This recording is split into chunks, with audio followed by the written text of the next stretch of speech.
ओम शांति। आज 7 मार्च 2024। आज की शेरवाणी की मुख्य पंक्तियाँ हैं। मीठे बच्चे, बाप का कर्तव्य है कांटों के जंगल को खलास कर फूलों का बगीचा बनाना। बाप का कर्तव्य है कांटों के जंगल को खलास कर फूलों का बगीचा बनाना। इससे ही नंबर 1 फैमिली प्लानिंग हो जाती है। प्रश्न है, फैमिली प्लानिंग का फर्स्ट क्लास शास्त्र कौन सा है और कैसे? उत्तर है, गीता है फैमिली प्लानिंग का फर्स्ट क्लास शास्त्र, क्योंकि गीता द्वारा ही बाप ने अनेक अधर्म विनाश कर एक धर्म स्थापन किया। गीता में ही भगवान के महावाक्य हैं, काम महाशत्रु है। जब काम शत्रु पर जीत पा लेते हो तो फैमिली प्लानिंग स्वतः हो जाती है। ये एक बाप का ही काम है, किसी मनुष्य का नहीं। ओम शांति। शिव भगवान वाच। बाप बैठ रूहानी बच्चों को समझाते हैं। इस दुनिया को तो आसरी दुनिया जरूर कहेंगे, नई दुनिया को देवी दुनिया कहेंगे। देवी दुनिया में मनुष्य बहुत थोड़े रहते हैं। अब ये राज भी किसको समझाना चाहिए। जो फैमिली प्लानिंग के मिनिस्टर होते हैं उन्हों को समझाना चाहिए।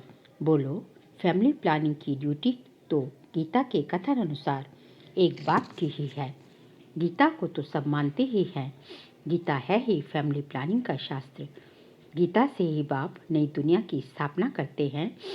ये तो ऑटोमेटिकली ड्रामा में उनका पार्ट नूंदा हुआ है। बाप ही आकर के आदि सनातन देवी देवता धर्म की स्थापना करते हैं अथवा प्योर नेशनैलिटी की स्थापना करते हैं। अपने को देवी देवता धर्म का हम कहेंगे। गीता में भगवान साफ बतलाते हैं कि मैं आता ही हूँ एक धर्म की स्थापना करने, बाकी अनेक सब धर्मों का विनाश करने। तो इससे फैमिली प्लानिंग नंबर 1 हो जाएगी, सारी सृष्टि पर जय जयकार हो जाएगी और एक आदि सनातन धर्म की स्थापना हो जाएगी।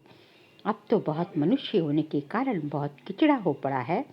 वहाँ के जानवर पंछी आदि सब फर्स्ट क्लास होंगे, जो देखने से ही दिल खुश हो जाए। डरने की कोई बात नहीं।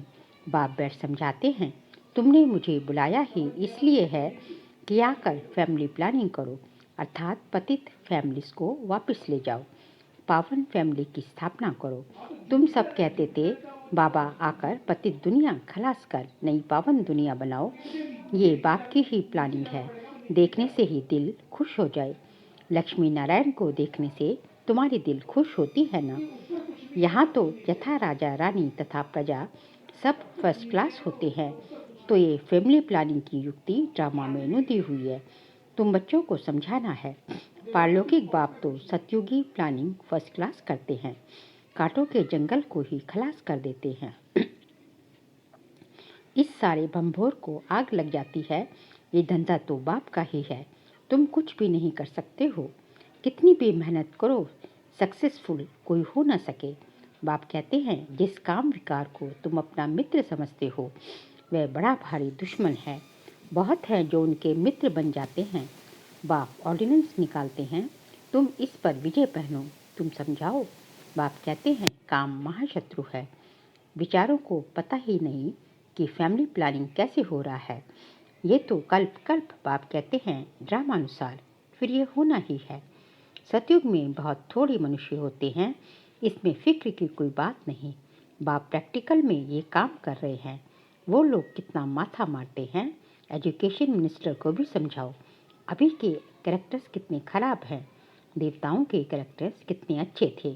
तुम बेपरवाह होकर वाणी चलाओ। बोलो, ये कोई तो मिनिस्टर का काम नहीं, ये तो ऊंचते ऊंच बाप का ही काम है। इन देवताओं के राज्य में एक धर्म, एक राज्य, एक भाषा थी। कितने थोड़े मनुष्य थे, परंतु ऐसी युक्ति से बोलना बहुत थोड़ों को आता है। वह रुहाब नहीं रहता। उन्हों का ये लक्ष्मी नारायण का चित्र, उन्हों को ये लक्ष्मी नारायण का चित्र दिखाना चाहिए। ये फैमिली प्लानिंग भगवान ने ही की थी, अब फिर कर रहे हैं। इनके राज्य की स्थापना हो रही है। बाबा ने कहा है, ये लक्ष्मी नारायण का चित्र हमेशा फ्रंट में रखो और बत्तियाँ आदि खूब लगाओ। प्रभात फेरी में ये ट्रांसलाइट का चित्र हो जो एकदम क्लियर कोई भी देख सके। बोलो, हम ये फैमिली प्लानिंग कर रहे हैं। यथा राजा रानी तथा प्रजा डिटी डायनेस्टी की स्थापना हो रही है, बाकी सब विनाश हो जाएंगे। तुम कहते भी हो कि हे पतित पावन, आओ हमको पावन बनाओ, सो तो बाप ही बना सकते हैं। एक देवी देवता धर्म ही पावन होता है, बाकी सब खत्म हो जाते हैं। बोलो, शिव बाबा के हाथ में ही ये प्लानिंग है। सतयुग में ये प्लानिंग हो जाती है, वहाँ है ही देवता वंश, शूद्र नहीं होते। ये तो बड़ी फर्स्ट क्लास प्लानिंग है, बाकी सब धर्म खलास हो जाएंगे। इस बाप की प्लानिंग को आकर समझो। तुम्हारी ये बात सुनकर तुम पर बहुत कुर्बान जाएंगे। ये मिनिस्टर आदि निर्विकारी प्लानिंग बना कैसे सकेंगे? भगवान जो ऊंचते ऊंच है वे आते ही हैं ये प्लानिंग करने, बाकी सब अनेक धर्मों को खलास कर देते हैं। ये बात है ही बेहद के बाप के हाथ में। पुरानी चीज को नया बना देते हैं। बाबा नई दुनिया की स्थापना कर पुरानी का विनाश कर देते हैं। ये ड्रामा में नूंद है, समझाना चाहिए। बहनों और भाइयों, इस सृष्टि चक्र के आदि मध्य अंत को तुम नहीं जानते हो। बाप बतलाते हैं, सतयुग आदि में न इतने मनुष्य होते हैं, न फैमिली प्लानिंग आदि की कोई बात ही करता है। पहले तुम सृष्टि के आदि मध्य अंत को आकर समझो। सदगति दाता केवल एक भगवान ही है। सदगति अर्थात सतयुगी मनुष्य। पहले पहले ये देवी देवता बहुत थोड़े थे, फर्स्ट क्लास धर्म था। बाबा फूलों की फर्स्ट क्लास प्लानिंग बनाते हैं। काम तो महाशत्रु है। आजकल तो इनके पिछाड़ी प्राण भी दे देते हैं। कोई को किसके साथ दिल होती है, माँ बाप शादी नहीं कराते हैं तो बस घर में ही हंगामा मचा देते हैं। ये है ही गंदी दुनिया, सब एक दो को कांटा लगाते रहते हैं। सतयुग में तो फूलों की वर्षा होती है, तो ऐसे ऐसे विचार सागर मंथन करो। बाबा इशारा देते रहते हैं, तुम इनको रिफाइन करो। चित्र भी भिन्न भिन्न प्रकार के बनाते हैं। ड्रामानुसार जो कुछ होता है वह ठीक है। किसको समझाना भी बहुत सहज है। सबका ध्यान बाप की तरफ खिंचवाना है। बाप का ही ये काम है। अब बाप ऊपर में बैठा हुआ है, ये काम करेगा नहीं, कहते भी हैं। जब जब धर्म की ग्लानि होती है, आसुरी राज्य होता है, तब आकर इन सब धर्मों को खलास कर देवी राज्य की स्थापना करता हूँ। मनुष्य तो अज्ञान की नींद में सोए पड़े हैं। ये सब विनाश हो जाएगा। जो निर्विकारी बनते हैं उनकी ही फैमिली आकर राज्य करती है। गायन भी है ना, ब्रह्मा द्वारा स्थापना किसकी?